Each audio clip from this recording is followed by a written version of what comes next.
যদি হঠাৎ করে বাংলাদেশ এবং আর্জেন্টিনা নিজেদের জায়গা পরিবর্তন করে তাহলে কি হবে?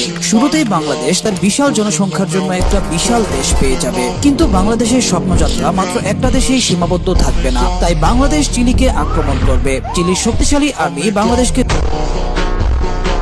রুখে দিতে আপ্রাণ চেষ্টা করবে, কিন্তু বাংলাদেশ তাদেরকে ধ্বংস করে চিলিকে দখল করে ফেলবে। এখন বাংলাদেশ উরুগুয়েকে দখল করবে। এই পর্যায়ে বাংলাদেশ প্যারাগুয়ের দিকে নজর দেবে এবং প্যারাগুয়ে সাথে সাথে সারেন্ডার করবে। তারপর বাংলাদেশ বলিভিয়াকে আক্রমণ করবে, কিন্তু পেরু নিজেদের বিপদ